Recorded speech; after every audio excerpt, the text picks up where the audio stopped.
Hello dear students, Keshav sir is here. You are watching my YouTube channel KRD classes.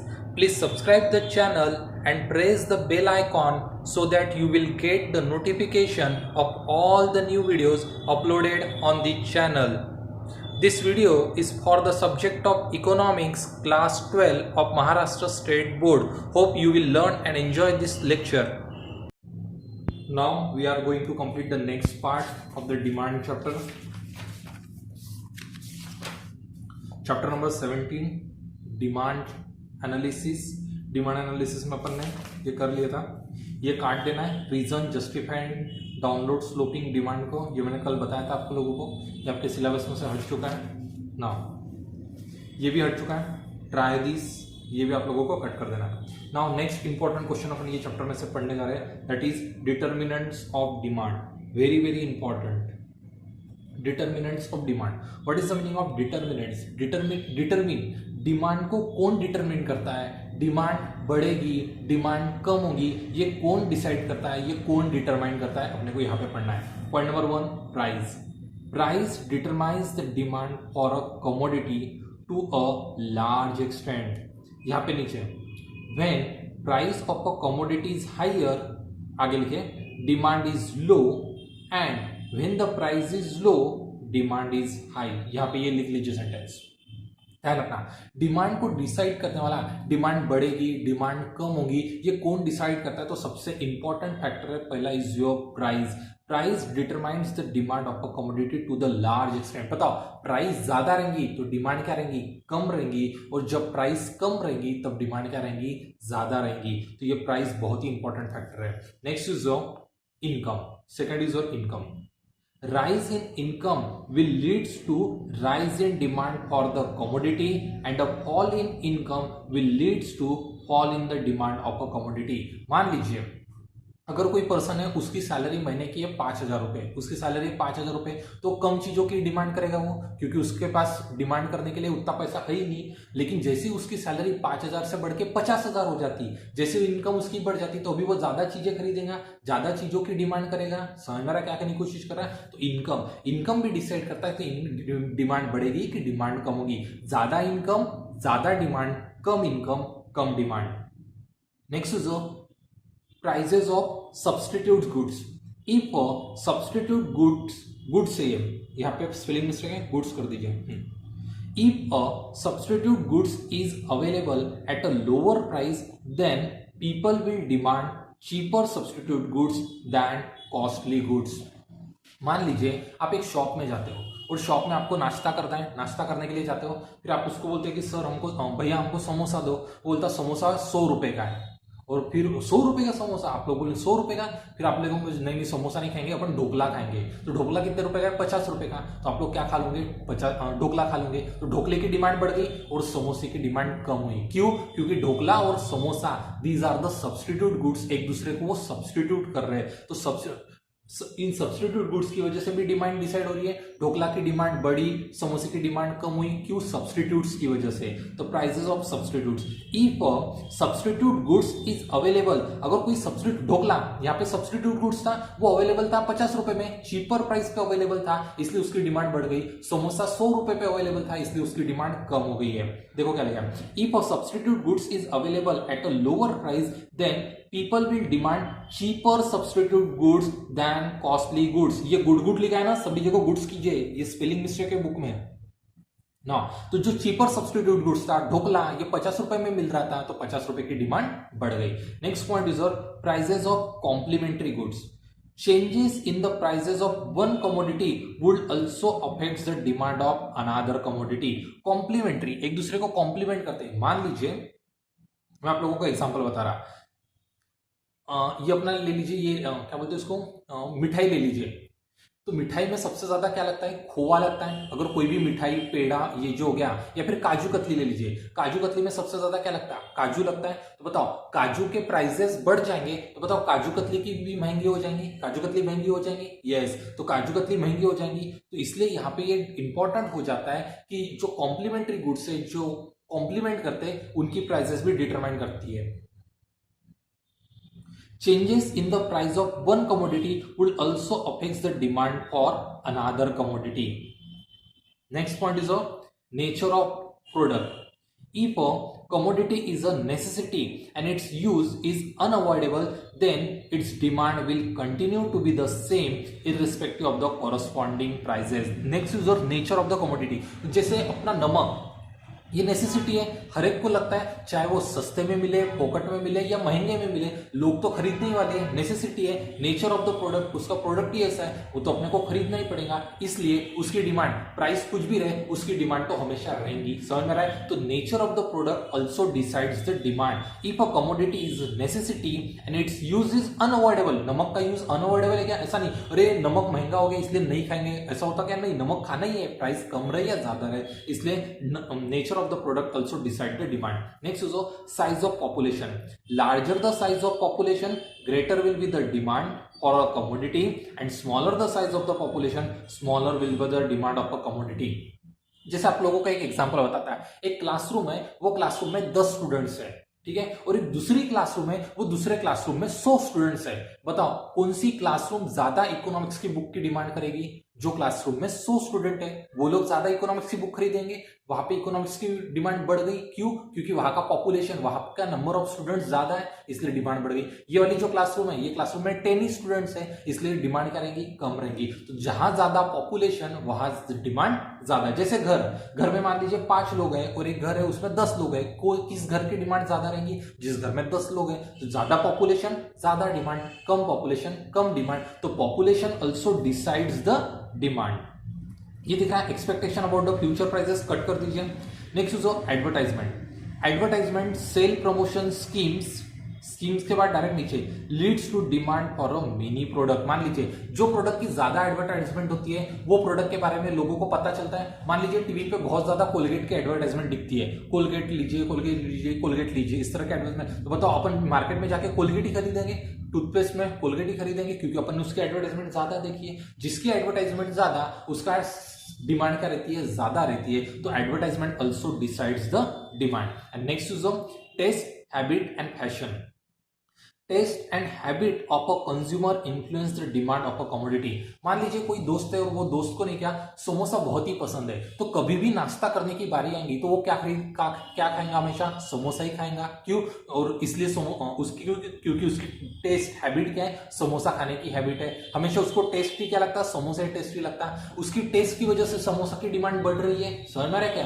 तो अपनी test या फिर अपनी habit या अपना फैशन। अभी मान लीजिए कोई पर्सन है, उसको हमेशा नहीं क्या बफेलो को जीन्स, बफेलो के कपड़े पहनना बहुत पसंद है। समझ में आ रहा है? या फिर D&J जो रहता तुम्हारी ब्रांड, वो हो गई, उसके कपड़े पसंद है, तो बताओ उसकी फैशन की वजह से उसकी डिमांड बढ़ रही है।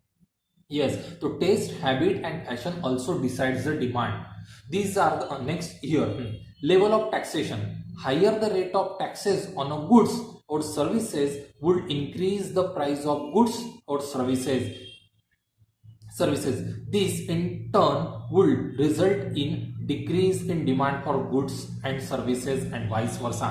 मान लीजिए ज्यादा टैक्स रहेगा तो क्या हो जाएगा? प्राइस बढ़ जाएंगी। कैसे प्राइस बढ़ती है आप लोगों को यहाँ पे बताता हूं एग्जांपल। मान लीजिए प्रोडक्ट है 10 रुपए का, प्रोडक्ट है 100 रुपए का, मान लीजिए 100 रुपए, उसके ऊपर टैक्स लगता है 10 रुपए, तो कीमत कितनी हो जाएगी?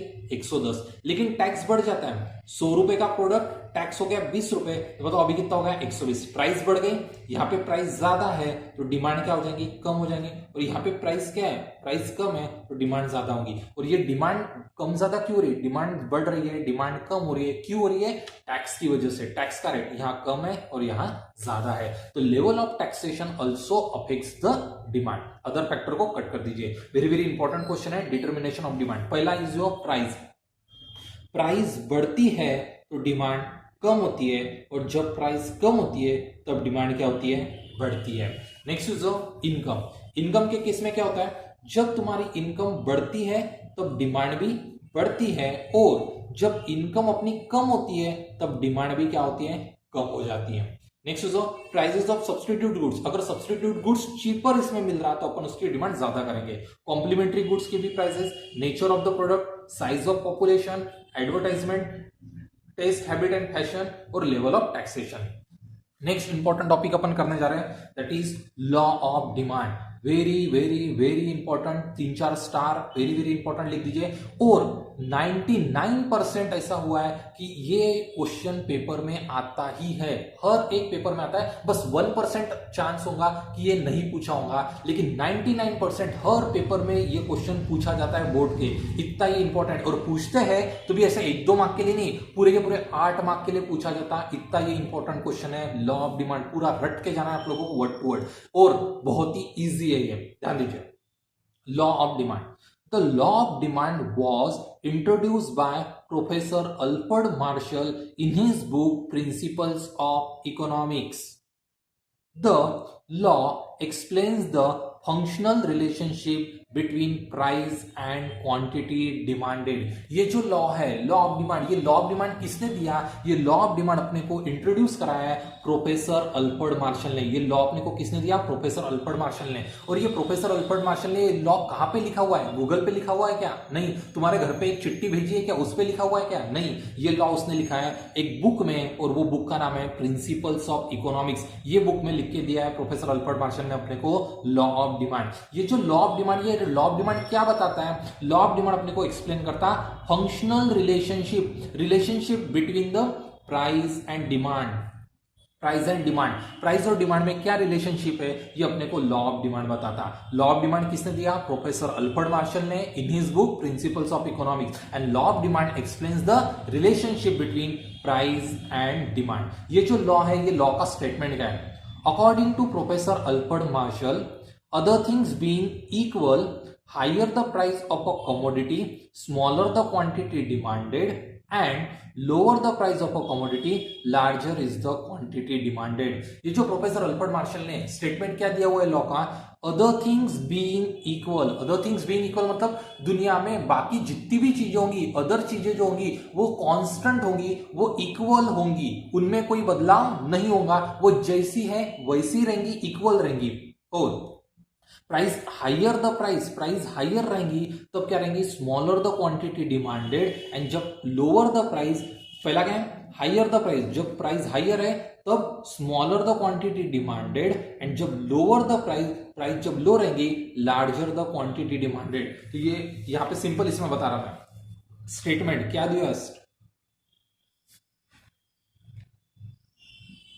Statement of law, statement of law क्या दिया हुआ है? स्मॉल हायर द प्राइस, इस तरह से लिखें, प्राइस जब हाई रहेंगी तब डिमांड क्या रहेंगी? स्मॉलर रहेंगी, और जब प्राइस स्मॉलर रहेंगी तब डिमांड क्या रहेंगी? हायर रहेंगी। ऐसा बताने की कोशिश कर रहा। देखो क्या लिखा है? Higher the price of a commodity, smaller is the quantity demanded, and lower the price, larger the quantity demanded. Higher the price high है, higher the price, smaller the quantity demanded. और जब प्राइस लोअर है, lower the price, higher the, sorry किसमें बोला उसने? हाँ, lower है तब क्या रहेगा? हायर। यहां पे क्या है? Higher price, smaller quantity demanded, और lower price, larger quantity demanded. नीचे, there is an inverse relationship between price and quantity demanded. Relationship कितना है, कैसा है? प्राइस और डिमांड के बीच में इनवर्स रिलेशनशिप है। इनवर्स क्यों है? क्योंकि प्राइस ऊपर जा रही है तो डिमांड नीचे आ रही है। यहां पे प्राइस नीचे जा रही है तो डिमांड ऊपर जा रही है। रिलेशनशिप कैसा है? इनवर्स रिलेशनशिप है। तो लॉ ऑफ डिमांड अपने को रिलेशनशिप बताता। किसका रिलेशनशिप? प्राइस और डिमांड का। और ये रिलेशनशिप कैसा है? इनवर्स रिलेशनशिप है। क्यों? क्योंकि प्राइस ऊपर जाती तो डिमांड नीचे आ रही है, प्राइस नीचे आती तो डिमांड ऊपर जा रही है। ऐसा है क्या? प्राइस ऊपर जा रही तो डिमांड भी ऊपर जा रही, प्राइस नीचे जा रही तो डिमांड भी नीचे जा रही। ऐसा है क्या? नहीं। यहाँ पे क्या हो रहा है? प्राइस ऊपर जाती तो डिमांड नीचे आती, और प्राइस नीचे जाती तो डिमांड ऊपर जाती। ये इनवर्स रिलेशनशिप है। तो लॉ ऑफ डिमांड अपने को कौन सा रिलेशनशिप बता रहा? Inverse relationship between price and demand. The functional relationship between demand and price is expressed as. ये रिलेशनशिप कैसे बताएंगे? D X is equal to F bracket में पी एक्स। कैसा है ये? D is equal to F P X. तो यहां पे ये डी मतलब क्या? डी मतलब होता demand of a commodity, D means demand of a commodity, x मतलब वो एक कमोडिटी है, एफ मतलब फंक्शन है और पी एक्स मतलब price of the commodity. Next user, ये लॉ हो गया। ये लॉ क्या कहता है, ये लॉ किसने दिया है, प्रोफेसर अल्फ्रेड मार्शल ने in his book principles of economics. ये लॉ अपने को क्या बताता है, functional relationship between price and demand. तो ये लॉ का स्टेटमेंट क्या है, other things being equal, higher the price of a commodity smaller the quantity demanded and lower the price of the commodity higher the quantity demanded. और ये law अपने को relationship जो बता रहा है, ये रिलेशनशिप कैसा है, इनवर्स रिलेशनशिप है प्राइस और डिमांड के बीच में। और ये रिलेशनशिप कैसे लिखेंगे, D is equal to F bracket में P, D means demand, F mean function, P means price. ये जो लॉ है, ये लॉ तभी काम करेगा जब अपन कुछ एज्यूम करके चलेंगे, कुछ एजम्पशन साथ में लेके चलेंगे। सर कौन कौन सा एजम्पशन है, आइए। पहला is your constant level of income. Income constant होनी चाहिए, इनकम ना बढ़नी चाहिए, इनकम ना कम होनी चाहिए। क्यों, अगर इनकम बढ़ी कम हुई तो डिमांड भी बढ़ जाएंगी कम हो जाएंगी, तो इनकम में बदलाव नहीं होना चाहिए। The law of demand is, इसके बाद ये पूरा काट दीजिए, आखिरी में लिखे एज्यूम दैट, ये एज्यूम यहां पे लिखिए और दैट इधर लिखिए, that consumers income should remain constant. If there is a rise in income, people may demand more at a given price. Law of demand क्या कहता है, ध्यान रखो, ये जो अपना लॉ ऑफ डिमांड है, लॉ ऑफ डिमांड क्या कहता है, डिमांड बढ़ेगी डिमांड कम होगी। ये किसकी वजह से होना चाहिए, सिर्फ प्राइस की वजह से होना चाहिए। किसकी वजह से होना चाहिए, प्राइस की वजह से। जो अदर फैक्टर है, जो अदर फैक्टर्स है वो क्या होने चाहिए, इक्वल होने चाहिए। इक्वल होने चाहिए मतलब उनमें नो चेंज, कोई चेंज नहीं होना चाहिए। और सर ये अदर फैक्टर्स मतलब क्या, अदर्स फैक्टर मतलब बताओ कौन कौन से फैक्टर की वजह से डिमांड कम ज्यादा होती है। तो पहला इनकम की वजह से डिमांड कम ज्यादा होती है, अभी मैंने बताया था। दूसरा एडवर्टाइजमेंट, एडवर्टाइजमेंट की वजह से भी डिमांड कम ज्यादा होती है। तीसरा मैंने आप लोगों को बताया था पॉपुलेशन, पॉपुलेशन की वजह से भी डिमांड कम ज्यादा होती है। ये देखो यहाँ पे मैंने बताया था आप लोगों को, डिमांड कम ज्यादा किसकी वजह से होती है, प्राइस की वजह से, इनकम की वजह से, प्राइस ऑफ सब्स्टिट्यूट गुड्स की वजह से, प्राइस ऑफ कॉम्प्लीमेंट्री गुड्स की वजह से, nature of the product, size of the population, advertisement, taste, habit, fashion, इनमें कोई बदलाव नहीं होना चाहिए। Demand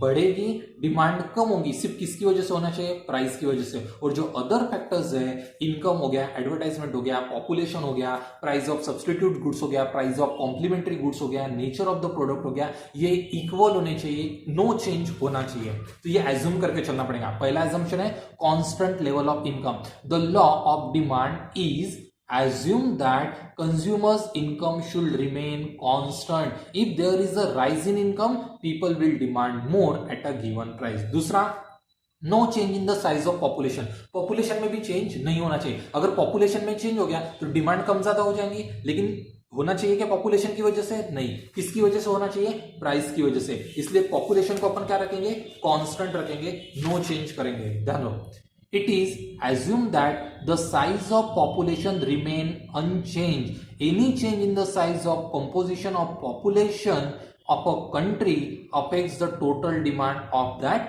product. कोई भी पॉपुलेशन में चेंज नहीं होना चाहिए, पॉपुलेशन में चेंज नहीं होना चाहिए, ये एज्यूम करके चल रहे हैं। Next is price of substitute goods remain constant. मैंने अभी बताया था सब्स्टिट्यूट गुड्स, जो ढोकला और समोसा अपन ने लिया था, सब्स्टिट्यूट गुड्स में कोई चेंज नहीं होना चाहिए। It is assumed that the prices of substitute goods remain unchanged. Any change in the price of substitute goods will affect the demand of the commodity. Substitute goods की price में change हो जाएगा तो demand में change हो जाएगा, हाँ हो जाएगा, लेकिन डिमांड में चेंज होना चाहिए क्या, किस होना चाहिए, लेकिन प्राइस की वजह से होना चाहिए। सब्स्टिट्यूट गुड्स की वजह से होना चाहिए क्या, नहीं, इसलिए substitute goods remain same.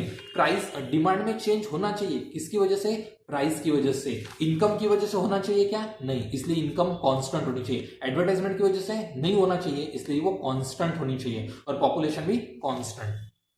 Next is price of complementary goods remain constant. It is assumed that the prices of complementary goods remain unchanged because a change in the prices of one goods will affect the demand of another goods. मैंने अभी बताया था अगर substitute goods हो गए, complementary goods हो गए, इनके प्राइसेस में अगर चेंज होता है तो उसकी वजह से डिमांड में भी चेंज होता है। हाँ होता है। तो डिमांड में चेंज होना चाहिए क्या? सब्स्टिट्यूट गुड्स और कॉम्प्लीमेंट्री गुड्स की वजह से नहीं होना चाहिए। इसलिए प्राइसेस ऑफ सब्स्टिट्यूटरी गुड्स और कॉम्प्लीमेंट्री गुड्स रिमेन सेम।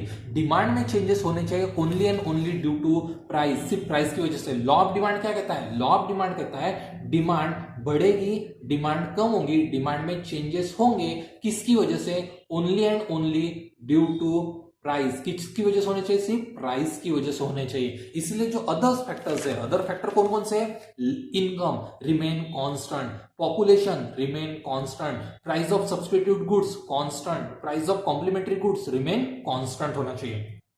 ये पॉइंट है 5th नंबर का, कट कर दीजिए। No change in the taste, habit, preference and fashion. मैंने अभी बताया था आपकी टेस्ट की वजह से, आपके हैबिट्स की वजह से, आपके प्रेफरेंस की वजह से और आपके फैशन की वजह से डिमांड कम ज्यादा होती है। हाँ होती है, लेकिन होनी चाहिए क्या? टेस्ट, हैबिट, फैशन की वजह से नहीं होनी चाहिए। इसलिए taste, habit, fashion remain constant, no change, इनमें कोई चेंज नहीं होना चाहिए। It is assume that consumers taste, habit, preference, fashion etcetera should remain unchange, इनमें कोई चेंज नहीं होना चाहिए, ये एजम्पशन है। Next is no change in taxation policy. मैंने अभी बताया था आप लोगों को टैक्स की वजह से प्राइस में चेंज होती है, टैक्स की वजह से डिमांड में चेंज होता है। ये देखो टैक्स यहाँ 10 रुपए था, यहाँ 20 रुपए था, उसकी वजह से डिमांड कम ज्यादा हो रही थी, तो टैक्सेशन में भी कोई चेंज नहीं होना चाहिए। Taxation policy of the government remain constant, बाकी पूरा कट कर दीजिए। Taxation policy of the government remain constant, जो टैक्सेशन पॉलिसी है गवर्नमेंट की रिमेन कांस्टेंट होनी चाहिए। These are the assumptions of the law of demand. Next यहां पे आप लोगों को देखेगा डिमांड शेड्यूल। सर ये डिमांड शेड्यूल कैसे बनेगा? ध्यान दीजिए, मैंने आप लोगों को बताया था एक simple form, price and demand. यहां पे लिखेंगे अपन प्राइस, यहां पे लिखेंगे अपन डिमांड। प्राइस 10, 20, 30, 40, 50 और डिमांड 500, 400, 300, 200, 100। इधर क्या रहेगा? 10, 20, 30, 40, 50। इधर 500, 400, 300, 200, 100। मैंने प्रीवियस लेक्चर में बताया था, सेम उसी तरीके से करना है। यहाँ पे जो एक्सप्लेनेशन दिया है ये पूरा एक्सप्लेनेशन कट कर दीजिए और यहां से as the price of the commodity falls quantity demanded rises, and when the price of a commodity rises the quantity demanded falls. This shows an inverse relationship between price and quantity demanded. क्या लिखा हुआ है? As the prices of the commodity falls, prices falls होती है, यहाँ पे fall हो रही है, कम है सबसे price. As the prices fall, quantity demanded rise, demand क्या हो जाएंगी? राइज। यहाँ पे प्राइस फॉल है, फॉल मतलब कम है, तो यहाँ पे डिमांड क्या है? ज्यादा है। और आगे क्या क्या है? और when price of the commodity rises, price क्या होगी? बढ़ गई, राइज हो गई, बढ़ गई, तब क्या हो जाएगा? क्वांटिटी डिमांडेड फॉल्स, डिमांड क्या होगी? फॉल्स। 100 रुपए हो गई, 10 रुपए पे 500 रुपए डिमांड थी और 50 रुपए प्राइस हो गई, तो डिमांड कितनी हो गई है? 100 हो गई है। दिस शोज दैट, ये अपने को क्या शो दिखा रहा है? Inverse relationship between price and demand. Inverse relationship क्यों? क्योंकि प्राइस बढ़ रही है तो डिमांड कम होती और प्राइस कम होती तो डिमांड बढ़ती। ये दोनों का इनवर्स रिलेशनशिप अपने को बता रहा। फिर अपन डायग्राम बनाएंगे। डायग्राम में ये अपना एक्स एक्सिस और ये अपना वाई एक्सिस। एक्स एक्सिस पे हमेशा क्या रहेगा? डिमांड रहेगा और वाई एक्सिस पे हमेशा क्या रहेगा? प्राइस रहेगा। प्राइस क्या? और यहाँ पे हमेशा ये 0 रहता। प्राइस 10, 20, 30, 40 और 50 और इधर डिमांड लिखेंगे 100, 200, 300, 400, 500। प्लीज इस तरह से आपके चेंजेस आपके टेबल में और डायग्राम में कर लेना ना। यहाँ पे अभी देखिए प्राइस जब 10 है तब डिमांड कितनी है? 500। प्राइस कहाँ है? ये प्राइस 10 तो डिमांड कितनी है? 500। ये प्राइस 10 और डिमांड ये 500। ये मेरे को पॉइंट मिल गया। जब प्राइस 20 है डिमांड इज 400। ये प्राइस 20 और ये डिमांड 400, तो ये मेरे को एक पॉइंट मिल गया। Next user price is 30, 300। 30 को 300, ये 300 हो जाएगा। नेक्स्ट यूजर 40 को 400, ये आ जाएगा 200 और 50 को 100, ये 50 को 100। इस तरह से मेरे को 5 पॉइंट मिल गए। ये मैंने पांचों पॉइंट को ज्वाइन किया तो ये बन जाएगा मेरा डिमांड कर्व। क्या बन जाएगा? ये डिमांड कर्व। ना यहाँ पे x axis represent the demand of the commodity and y axis represent the price of the commodity। मैंने अभी बताया आप लोगों को x axis, ये नीचे वाला x axis है, ये क्या बताता? डिमांड। और ये जो y axis है, ये y axis अपने को क्या बता रहा? प्राइस बता रहा। नेक्स्ट आगे, dd is the demand curve which slopes downward from left to the right due to inverse relationship between price and quantity demanded.